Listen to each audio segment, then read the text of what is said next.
L'épisode de cette semaine est présenté par Altitude Sport, ma boutique en ligne préférée pour vêtements et équipements de plein air et de sport. C'est plus de 40 ans d'expérience, 400 marques, plus de 60 marques canadiennes, livraison extrêmement rapide. Moi, c'est le truc que j'aime le plus d'Altitude Sport. Je le répète à chaque fois qu'on fait une pub, mais c'est vraiment de la bombe. T'as ce que tu veux, quand tu le veux. Et là, à notre habitude, on fait un petit jeu dans le cadre de ce partenariat-là. Donc, Romane va me poser des questions en rafale. Première question.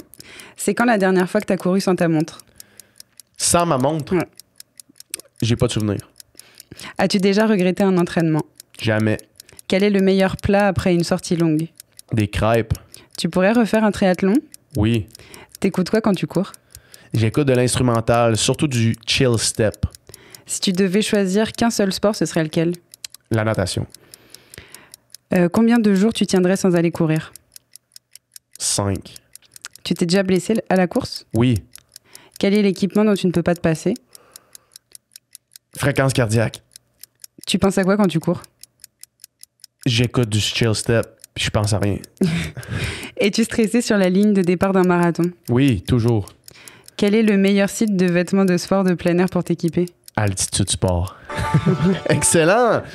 Vous pouvez utiliser, d'ailleurs, sur Altitude Sport, le meilleur site pour t'équiper. Vous pouvez utiliser le code promo UPICA pour jusqu'à 20% de rabais sur votre première commande. Toutes les infos vont être dans la description du podcast. Une production du Studio SF. Bienvenue au podcast UPICA, le podcast pour les geeks de sport, où est-ce qu'on geek sur le sport avec d'autres geeks de sport. Cette semaine, un autre coin du geek avec coach Charles Castonguay, où est-ce qu'on analyse une étude très précise sur l'effet de la caféine à l'effort à chaleur. Donc, on décortique cette étude-là qui vient regarder à différentes doses de caféine à température élevée. Quels sont les effets sur la performance? Je vais laisser vraiment le podcast parler pour lui-même. Par contre, je vais faire un disclaimer. OK? Encore une fois, consultez une ou un professionnel de la santé, une ou un nutritionniste avant de commencer à consommer des quantités de caféine comme il est question dans le podcast, parce qu'il y a un groupe, le groupe évidemment, vous allez voir le groupe avec la plus grande quantité de caféine, c'est une quantité quand même assez agressive de caféine. Donc avant de commencer à vous auto-caféiner, là, ça peut être dangereux, assurez-vous de consulter une ou un professionnel de la santé. Le podcast est présenté par UPICA. Parlant de caféine, je ne sais pas si vous le savez, j'en parle rarement dans les intros du podcast. Le UPICA Endurance, qui est notre formule tout en un pour pendant l'effort, a aussi la version UPICA Endurance Plus, qui trouve 100 mg de caféine par portion. La caféine, c'est très bien documenté que ça améliore les performances, que ça réduit la perception d'effort et que ça permet une meilleure endurance. Donc, moi, personnellement, le UPICA Endurance Plus, j'en consomme presque autant que le UPICA Endurance. Si vous n'avez jamais encore essayé, c'est vraiment le fun, l'effet de la caféine. Évidemment, il y a plusieurs choses à prendre en considération, notamment, je ne prends jamais du UPICA Endurance Plus en après-midi parce que là, ça vient nuire à ton sommeil puis les effets sont négatifs plus que le positif que la caféine t'amène. Mais dans plusieurs contextes, la caféine, c'est extrêmement pertinent. Je sais pas si on a fait un épisode du Coin du Geek juste sur la caféine.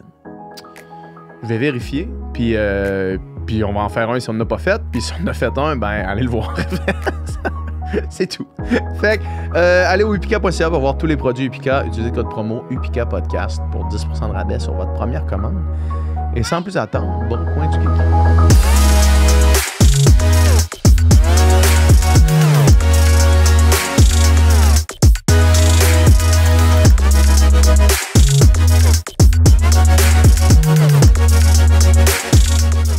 All right. On a fait un autre podcast entre les autres. Un autre podcast entre les podcasts. Entre les podcasts. On a jasé entre les podcasts. Non Fait enregistré. une autre étude, maintenant, du Coin du Geek. Ouais, celle-là, je voulais en parler parce que je te l'avais partagé il y a un mois, je pense, puis elle est vraiment très bien réalisée et d'actualité aussi. D'actualité, puis je pense un peu game changer. Là, d'après moi, il y a beaucoup d'études qui vont partir de ça puis qui vont développer parce qu'avant, c'était plus controversé un peu là, de qu'est-ce qu'on va parler. On savait pas trop si ça avait de l'effet ou pas. Donc, on va en parler. L'étude, c'est Effect of Different Dose of Caffeine on Endurance Exercise Performance in the Heat. C'est par Willang et collaborateurs. Ça a été publié dans le périodique Life en 2025, donc c'est assez récent. Une étude très bien montée qui mesure justement des doses de caféine sur des essais, des tests à l'effort d'un groupe de participants dans plusieurs conditions. Fait qu'on va en parler. Donc, on le sait, là, l'exercice en endurance est significativement altéré dans les conditions chaudes. Ouais. Donc, c'est un peu le principe de l'étude de voir si la caféine peut modifier les performances dans les conditions chaudes, les améliorer en fait. Donc, les conditions chaudes vont amener un stress thermique qui va être accru, une élévation de la température corporelle. On le voit, toi-même, acheter un core, tu vois que ça monte. Je commence à tester tranquillement. Même si c'est pas, faut faire un petit bémol là-dessus, que c'est pas l'ultime outil, parce que c'est quand même un algorithme qui mesure la température interne, parce que si tu veux mesurer ta réelle température interne, il faut que ce soit que... à l'intérieur. Ouais, exactement. Faut que tu cours avec un thermomètre dans les fesses. Exactement, ou dans l'oreille, ou dans le fond de la les bouche. Norvégiens le font d'ailleurs, ils font des tests avec une capsule qui se met dans le rectum. Ouais, mais tu peux l'avaler aussi maintenant. Ouais. Tu peux, puis après ça, tu la rechies. Ouais. Là, tu la laves un peu. Tu la c'est quand même... C'est nice, ça. Bref, donc l'augmentation de la température corporelle, on divague, et une augmentation de la perception d'effort aussi. Ouais. Donc, pour des mêmes vitesses, tu vas coter même plus haut à la chaleur. Et la caféine est largement reconnue comme ergogène, donc qui améliore la performance dans les sports d'endurance, dans des conditions tempérées par contre. Et les effets principaux, c'est les mécanismes physiologiques, on va dire. C'est une augmentation de la mobilisation des substrats énergétiques par... là, on tombe dans le détail. Mobilisation accrue du calcium intracellulaire, oxydation accélérée des acides gras libres et les modifications des récepteurs antagonistes de l'adénosine dans le système nerveux central. On a aussi une modification, une stimulation du système nerveux central qui retarde l'apparition de la fatigue chez ce dernier. Et une diminution de la perception d'effort. Ça, c'est le plus gros impact là, souvent qu'on va observer avec la caféine, c'est que notre cote de perception d'effort est nettement diminuée avec la caféine dans les sports d'endurance. Donc, on parle de, 5 minutes à 3, 4, 5 heures d'effort et représente 29% des effets ergogéniques chez l'être humain en général, donc 30% des effets répertoriés, ce qui est énorme en fait. Donc, juste pour ça, ça vaudrait la peine, même si ça ferait aucun effet physiologique de dire que ça diminue ta perception d'effort. Ça veut dire que tu peux te pousser un peu plus loin. Exact. Est-ce que ça peut être dangereux à la limite? C'est un autre débat, là, mais bref. Cependant, l'efficacité dans l'environnement chaud est controversée avec des résultats qui sont contradictoires dans les dernières études et la dose optimale n'est pas clairement définie. Donc, cette étude-là est allée au fond des choses et voulait justement évaluer l'effet de 2 doses, soit 3 mg par kilogramme de masse corporelle et 6 mg par kilogramme de poids corporel. Donc, 2 conditions distinctes à 33 degrés Celsius avec un test à l'effort maximal. Ouais. C'est, je te vois calculer dans ta tête. Ouais, là, 3 mg, 6 mg, tu penses c'est combien? Là? Ben, moi, je sais pas pourquoi. Je connais pas mon poids en kilos. Je connais juste mon poids en livres. Dis-moi ça. Je pèse 175 en ce moment. 172, mettons. Mettons qu'on le fait avec la Biolvin formule divisé par 2.2. 79,5. 6... 477 mg de caféine, fait que c'est quand même du stock en net. C'est du gros stock. Fait que ça, c'est quoi? Ça, c'est le top. La deuxième. La deuxième, ceux qui en prennent le plus, puis la première, c'est combien? Fait que mettons, on met ça... 400. Si on met ça à 80. Tu vas être allumé comme un rond de poêle, man. L'autre, c'est 240. C'est la normale. Beaucoup aussi. C'est la norme. Mais ça, c'est les recommandations générales à température modérée. 477, là, quand je nageais, là, c'était la nutritionniste que je te parlais tantôt. Ce qu'elle m'avait dit, c'est tu dépasses jamais 500. Puis je popais 5 pilules, 5 wake-up de 100 mg avant les finales. Mon gars, j'étais allumé de même. Sauf que là, tu viens de faire ça à 5h30 p.m. Fait que là, j'ai fait ça la première journée de mon meet. Puis là, j'ai pas dormi de la nuit. Puis il y avait 3 jours de meet. Fait que là, genre, je viens de scraper ma performance du lendemain juste parce que j'étais bien allumé. Ça, c'est comme tous les petits détails que souvent les études vont pas nécessairement... ils les nomment, mais tu sais que dans la vie de tous les jours, il faut que tu prennes en considération. Optimalement, tu veux prendre la caféine en avant-midi. C'est ça, exact. Parce que tu sais, même moi, là, rendu à... Je suis pas nécessairement très vieux, mais j'ai 37 ans, puis... Là, si j'ai à passer 2 heures de l'après-midi, si je prends 200 mg de café, j'ai de la misère à m'endormir. Là. C'est ça, exact. À 2 heures de l'après-midi, là. Fait que la demi-vie, elle dure longtemps. Avant, je peux en prendre un à 8 heures le soir puis dormir comme un bébé. Des fois, pour faire Québec-Montréal, le soir, je me claquais un Red Bull puis je dormais en arrivant. Là. Même si je fais ça, je suis pas endormi avant 5 heures le lendemain matin. Exact. Effectivement, bref. Le design expérimental, c'est une des grosses forces de cette étude-là, est vraiment très solide. C'est une étude randomisée en double aveugle à mesure répétée de conception intra-sujet. Qu'est-ce que ça mange en hiver, ce genre d'études-là?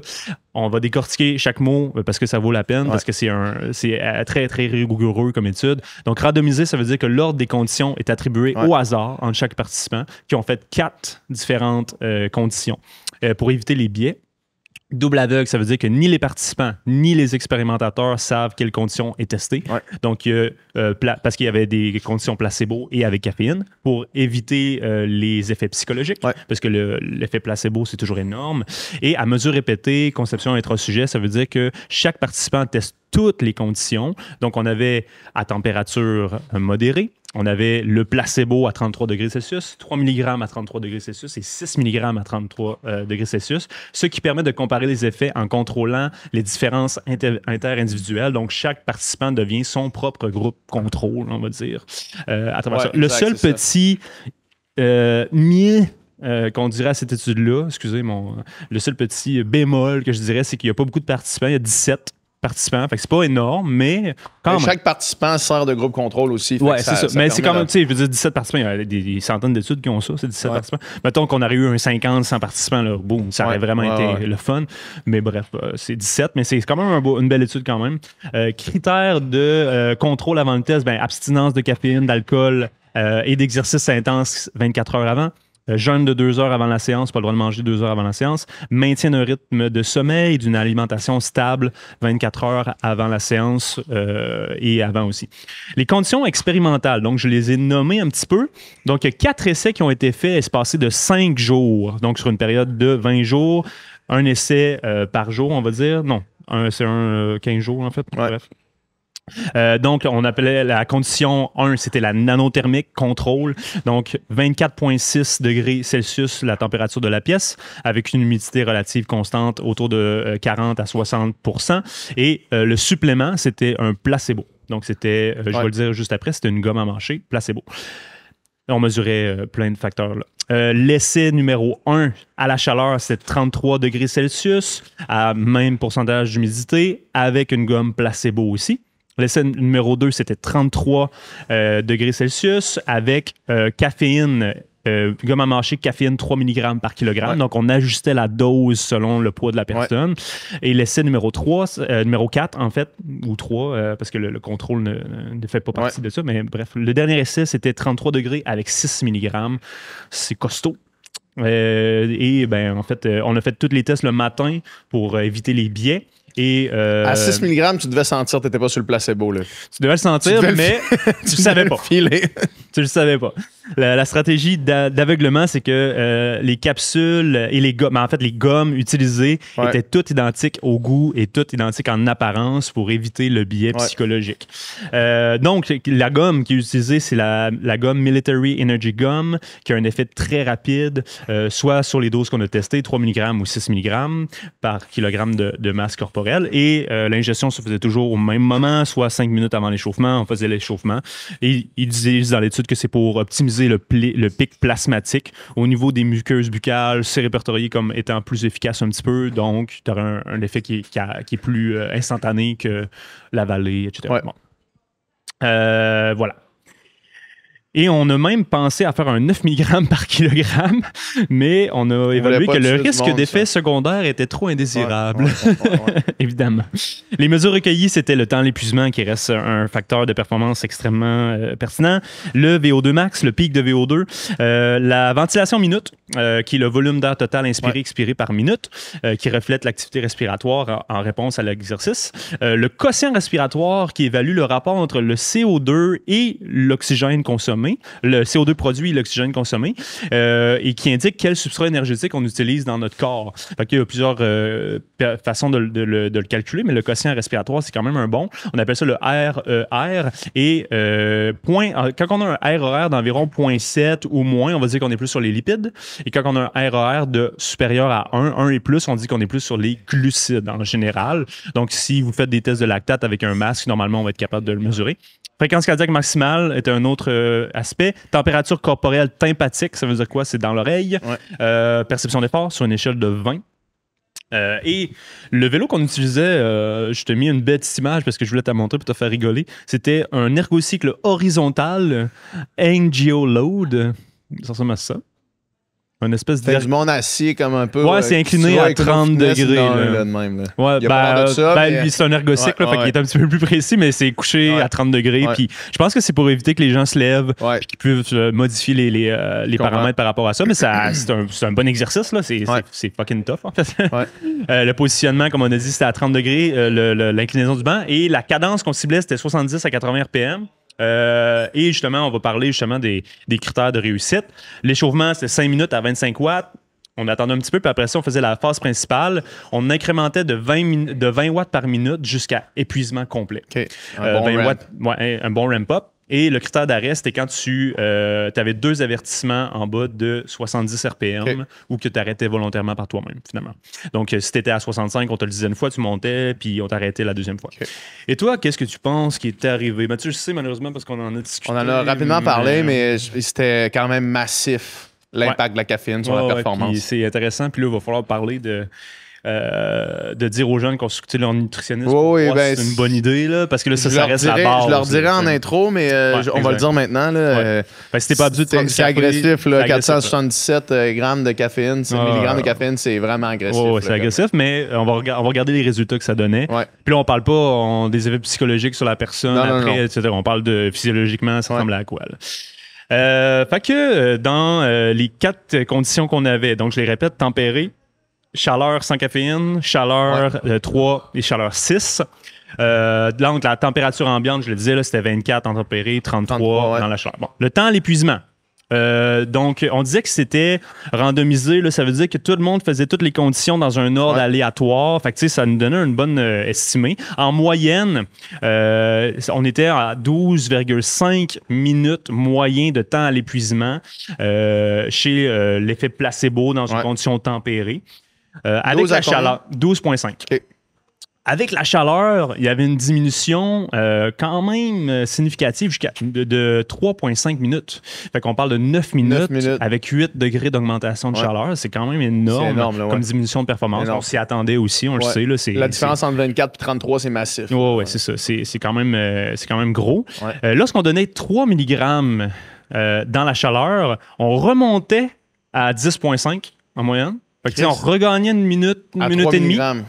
Puis à 6 mg, on était exactement au même point. Fait qu'on parlait d'une moyenne de 12,5. On revenait à une moyenne de 12,5. C'est quand même intéressant. C'est fou, ça. Fait que le temps épuisement revenait à la normale. Comme s'il n'y avait pas de caféine à 24 degrés. À 24 degrés, oui. Wow. C'est quand même très intéressant. C'est fou, ça. Le workload total, donc on parle du wattage à la fin à épuisement. Justement, dans la condition tempérée, on était autour de 262 et avec le 6 mg chaud, 263. Fait qu'on revenait exactement à la même place. Puis on avait une diminution à la chaleur sans caféine à 245 watts. Wow. Fait que, tu sais, c'est quand même gros là, comme résultat. En termes de VO2 max, le pic, en moyenne, c'était du 48 plus ou moins 6. À la chaleur, c'était diminué significativement. Et à la chaleur plus 6 mg, on revenait à un point de départ. Même si on regarde la plage d'erreur, on était supérieur même à la condition tempérée sans caféine. Fait qu'on parle d'environ 48 à tempérer et 48,4 à la condition chaleur avec 6 mg de caféine. 3 mg, on gardait quand même plus bas, 47, on va dire. Fait que tu sais, les résultats sont comme, ça commence à être intéressant. C'est bizarre, hein? La ventilation minute qui était significativement augmentée dans le tempéré, on parle de 103 environ litres par minute. Et lorsqu'on avait un chaleur plus 6 mg, on parlait de 108 Donc, c'était quand même beaucoup amélioré. Au niveau du quotient de glucides, de lipides qu'on parlait tantôt, que plus on se rapproche du 1, plus c'est les glucides, et plus on va plus bas, c'est les lipides. Dans le tempéré, on parlait de 0,95, 0,98, fait qu'assez sur les glucides, mais pas parfaitement sur notre 1. Et lorsqu'on tombait avec le 6 mg, on tombait à 1,05. Donc, plus d'utilisation des glucides. Pourtant, on nous disait que peut-être l'amélioration des lipides était meilleure, mais il y a l'effet aussi là, de stimulant et tout, tu sais, qu'on va pousser un peu plus fort sur la caféine. Fait que là, on va utiliser peut-être plus de glucides à ce moment-là. Et on est pas mal even pour les deux autres conditions. Là. Fait que c'est intéressant. Pas de changement de fréquence cardiaque maximale. La température tympatique tempérée en moyenne 37,4, 34 ça arrêtait pas, 37,4 dans la condition tempérée. Et si je monte à chaleur à 33 degrés, on est monté à 37,9. Donc, on a quand même monté de la même façon que l'effet placebo, donc de la chaleur sans caféine, mais on était capable de se rendre bien plus loin. Fait que, encore là, on a monté la chaleur interne, mais on l'a toléré beaucoup mieux, en fait. Et un des résultats qu'on parlait tantôt qui est vraiment impressionnant avec la caféine, c'est la perception d'effort. Donc, on parle d'environ 19 à tempérer de perception d'effort et 17,5 sur 20 avec la chaleur plus 6 mg. Wow. On parle de 18 environ avec le 3 mg. Ça, la perception d'effort final, probablement que c'est dû... les jambes vont compter un peu moins. Peut-être parce que les jambes vont sauter avant le cœur. Puis là, ils font comme, on dirait que mes jambes ne voulaient plus suivre, mais j'aurais poussé plus quand même. Fait que, ils cotent un peu moins haut, mais en général, ils ont ressenti moins de... même s'ils faisaient 8 degrés de plus, puis qu'ils ont diminué la perception d'effort, ils ont quand même arrêté. Là. Mais bref, diminution de la perception d'effort avec la caféine, qui est impressionnante aussi. C'est fou, ça. Ouais. Fait que, conclusion de l'étude. Une dose de 6 mg par kilogramme de caféine. Encore une fois, consulter les nutritionnistes avant de faire ça. Parce que est efficace. On va tuer du monde avec ça. Puis l'histoire des naproxènes la dernière fois, là, on va tuer du monde. J'ai une bonne blague pour toi après, justement. Donc, 6 mg de caféine est efficace pour maintenir la performance d'endurance dans les conditions chaudes. Puis là, tu sais, on parle d'un test d'effort qui était à 12 minutes environ. Là. On parle pas de 3-4 heures d'effort. Fait que là, il faudrait transiger ça vers un 3-4 heures d'effort. Est-ce que je recommande à personne puis je défends, en fait, personne, de tout le monde, de prendre 500 mg à l'heure ou 3-4 heures. Là, ça n'a pas de bon sens. Vous allez vous tuer. Faut consulter votre nutritionniste pour voir si c'est quoi les stratégies optimales. Puis ça, on ne va jamais assez le répéter. C'est très important, mais justement... c'est intéressant de voir une étude comme ça. Oui, c'est ça qui va... c'est dans un environnement extrêmement chaud, justement, puis voir que la caféine, ça permet peut-être d'éliminer un certain facteur. Fait que les gens qui n'en prennent pas du tout peuvent peut-être commencer avec une mini-dose pour observer des effets. Parce qu'on observait qu'il y avait une certaine amélioration avec le 3 mg, mais c'était pas si significatif que ça, finalement. Mais avec la grosse dose, c'était très significatif. Donc, justement, la dose de 3 mg permet une amélioration partielle, mais insuffisante de la performance. La caféine augmente le VO2, le pic de VO2, la ventilation, le quotient respiratoire, qu'on disait, et l'abaissement de la perception d'effort sans effet délétère sur la température corporelle. Fait qu'on est capable quand même de pousser et d'avoir tous ces facteurs-là qui sont augmentés. Et il est possible d'améliorer la tolérance à l'effort en chaleur avec une stratégie de supplémentation en caféine qui serait bien adaptée. Donc, voilà. Donc, il faut en prendre... pas juste un petit peu, là, pas dire que, mettons, 30 mg total, ça va faire un effet. Non, ça ne fera pas d'effet vraiment, mais il ne faut pas trop en prendre non plus parce que, justement, l'application pratique de ça, les précautions, c'est d'adapter selon la tolérance gastro-intestinale. Si ça donne de l'insomnie, si ça vous fait shaker puis tu deviens ultra nerveux quand tu prends de la caféine, il faut peut-être avoir des petits bémols là-dessus, des effets secondaires qui peuvent être importants, mais quand même, ça peut être un supplément qui est intéressant à prendre. Puis on le sait, la caféine, en général, c'est pas une nouveauté, là, on le sait que ça améliore la performance. Mais j'ai question. Est-ce que tu crois que le résultat de cette étude-là est lié principalement à l'effet de la caféine, point, ou à l'interaction de la caféine avec la chaleur? La caféine améliore les performances en général, ça on le sait. Si on le sait. Fait, est-ce que tu crois que, mettons, la chaleur diminue tes performances, puis le gap entre la diminution, c'est juste l'amélioration de la caféine, ou est-ce que la caféine agit vraiment différemment dans un contexte de chaleur? Oui, c'est ça. Tu comprends-tu ma question? Oui, je comprends ta question. Parce que là, ça illustre bien l'avantage Ouais. de consommer de la caféine. Oui, Ça, oui. c'est clair. Mais est-ce que, mettons, ce gap-là entre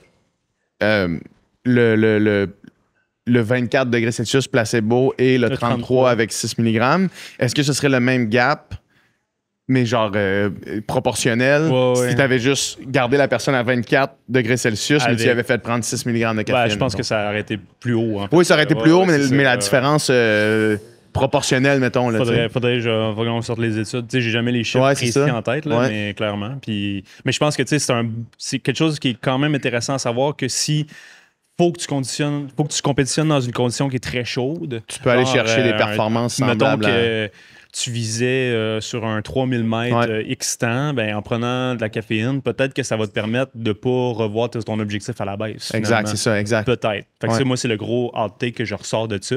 Fait que la prochaine fois que je fais une course dans le désert, je vais peut-être ajuster ma prise de caféine en fonction de ça. S'il fait 35 degrés, je vais pas monter à 600 parce que ça n'a pas de bon sens. Mais tu sais, je vais quand même essayer d'être très régulier sur ma prise de caféine pendant l'effort. C'est ça, ou en prendre des plus petites doses à plus long. C'est ça. Puis tu sais, d'essayer au moins d'avoir mon 200 ou etc. 400, mais c'est d'avoir une dose qui est comme régulière pour peut-être contrer l'effet de la chaleur justement un peu. Puis c'est ça que ça prouve un peu. Exact, ça vient c'est ça. contrer un peu l'effet de la chaleur. Mais là, comme on disait, c'est un effort de 10-12 minutes. Ouais. Après ça, sur 3-4 heures. Tu sais, on le sait que la caféine, ça n'a pas le même effet diurétique sur la chaleur. Fait que dans le fond, il y a des gens qui veulent pas en prendre quand il fait chaud parce qu'ils pensent qu'ils vont se déshydrater plus et tout. Ça a été prouvé que c'est pas vrai. C'est pas vrai, nécessairement. c'est ça. Fait que tu peux prendre du café même s'il fait chaud, tu ne vas pas pisser plus. Là. Ouais. À l'effort, ça inhibe un peu cet effet-là. Fait que à la chaleur, justement, ben, tu peux peut-être espérer avoir les mêmes performances, mais encore là, c'est une étude sur 10 minutes et pas sur 3 heures sur un marathon. Mais ça donne un bon filon. Quand même. Ça donne un bon filon. Vraiment. Je trouvais ça vraiment intéressant de le montrer. Puis justement, Vraiment. ceux qui en prennent pas du tout, ben, sachez que ça peut peut-être justement améliorer votre performance un petit peu à la chaleur. Puis la chaleur est un hot topic. On va en reparler d'ailleurs présentement. dans d'autres podcasts, mais c'est super intéressant. Vraiment. Ouais, voilà. Merci beaucoup, man. Yes. Yeah.